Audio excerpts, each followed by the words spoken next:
میں بہت شکریہ بھی ادا کرتا ہوں بھائی سعد زبیری صاحب کا، عمران ٹپا صاحب کا، حافظ داؤد ٹپا صاحب، اور آپ جتنی بھی آپ لوگوں سے مل کر مجھے بہت خوشی کہ آپ لوگ پورا اس کو سنبھال رہے ہیں اور اس لکی اور انمول کی جان ہے آپ۔ تو جس طریقے سے آپ لوگ اپنی صلاحیتیں، اپنی مہارتیں اس ادارے کو دے رہے ہیں، اس فیملی کو دے رہے ہیں، یہ صرف فیملی نہیں ہے، یہ پاکستان ہے، یہ ٹبا خاندان، یہ پاکستان ہے، یہ عالم اسلام ہے، اور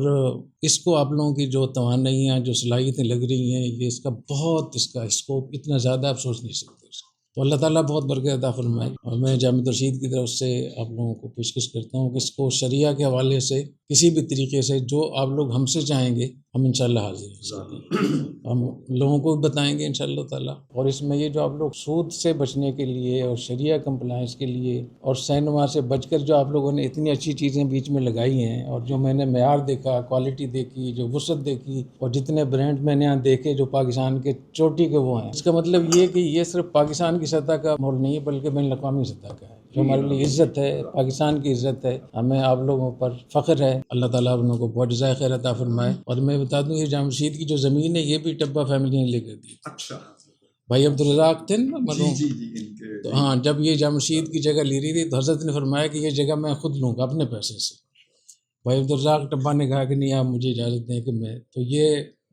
جامع مسجد کا جو پہلا کیمپس ہے، مین کیمپس، تو وہ بھائی عبدالرزاق ٹبا کا خرید کر دیا ہوا۔ ایک صدقہ جاریہ ہے، آپ لوگوں ماشاءاللہ دارالعلوم اور کتنے بڑے بڑے کام کر رہے ہیں، بہت سارے ہسپتال آپ لوگ چلا رہے ہیں۔ اللہ تعالیٰ آپ لوگوں کو دین و دنیا کے لحاظ سے دن دونی رات چوگنی ترقی نصیب فرمائے، نظر بد سے حفاظت فرمائے، اور جتنے بھی اس کے مالکان ہیں، ان کے آپس میں کزن ہیں، رشتہ دار ہیں، اللہ تعالیٰ سب کو بہت جزائے خیر عطا فرمائے۔ لوگوں کو روزگار فراہم کرنا اور پاکستان کو اپنے پیروں پہ کھڑا کرنا، یہ دین کا حکم بھی ہے، دنیا کا حکم بھی ہے، ہماری ضرورت بھی ہے، اور اس میں اگر ہم بہتر ہو گئے تو ہمیں کوئی دنیا کا کوئی ملک ہمیں نہ بلیک میل کر سکتا ہے، کیونکہ اللہ تعالیٰ نے ہمیں فوجی قوت ویسے دی ہے۔ اگر ہماری معیشت بہتر ہو جائے تو آپ ہی دنیا کو لیڈ کریں گے، آپ پاکستان سپر پاور ہوگا۔ اللہ تعالیٰ آپ لوگوں کو بہت جزائے خیر عطا فرمائے۔